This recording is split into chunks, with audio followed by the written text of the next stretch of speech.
हा पोस्टर बघून आपल्याला समजला असेल की आज आम्ही आपल्यासोबत कुठल्या मुद्द्यावर बोलणार आहोत। हा जो भाषेचे वाद आहे, मराठी आणि हिंदी भाषेचे वाद, ह्याचा किती दुष्परिणाम आपल्या सनातन हिंदू धर्मावर होणार आहेत, ह्याचा किती दुष्परिणाम आपल्या सनातन हिंदू लोकांवर होणार आहेत, हा समजणं गरजेचं आहे।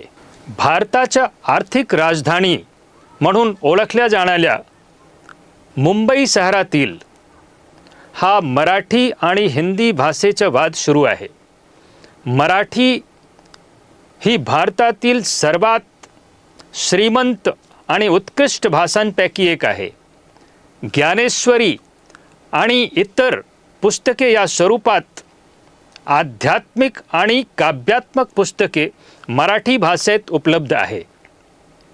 छत्रपती शिवाजी महाराज, छत्रपती संभाजी महाराज, बाल गंगाधर टिळक आणि आपल्या काळात हिंदू हृदय सम्राट म्हणून ओळखले जाणारे स्वर्गीय बाळासाहेब ठाकरे हे महाराष्ट्रातील महान व्यक्तिमत्व होते, ज्यांनी सनातन हिंदू धर्माच्या उन्नती आणि विस्तारात मोठी भूमिका बजावली। मी स्वतः मराठी भाषेवर प्रेम करतो आणि बोलतो, कारण त्याचे व्याकरण समृद्ध आहे आणि मराठी भाषेत बरेच संस्कृत शब्द वापरले जातात। हे लक्षात घेणे महत्त्वाचे आहे की मुंबई शहरात किंवा महाराष्ट्रातील इतर शहरांमध्ये राहणारे सनातनी हिंदू मराठी संस्कृती आणि मराठी भाषा स्वीकारली आहे आणि तीच भाषा त्यांना आवडते। जे सनातनी हिंदू महाराष्ट्रातील शहरांमध्ये आणि विशेषतः मुंबईत विविध खाजगी आणि सरकारी कार्यालयांमध्ये आणि कंपन्यांमध्ये नियुक्त्यांमुळे येतात किंवा त्यांचे छोटे मोठे व्यवसाय स्थापन करतात आणि जे मुंबई शहरात जन्मलेले आणि वाढलेले नाहीत, ते देखील मराठी संस्कृती प्रेमाने आणि आपुलकीने स्वीकारतात, परंतु त्यांना मराठी भाषा शिकण्यात आणि बोलण्यास फारसा वेळ लागतो।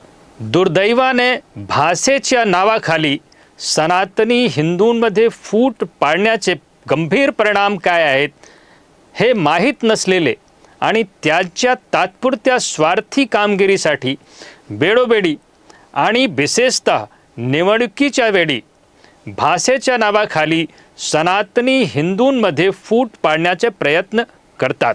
मी महाराष्ट्रातील सनातनी हिंदू बंधू आणि भगिनींना आणि महाराष्ट्र राज्यात आणि मुंबई शहरात राहणाऱ्या इतर राज्यातील सनातनी हिंदू बंधू आणि भगिनींना विनंती करतो की त्यांनी असा स्वार्थी नेत्यांना बळी पडू नये आणि नेहमीच एकमेकांना पाठिंबा देण्यासाठी एकजुटीने उभा राहावे।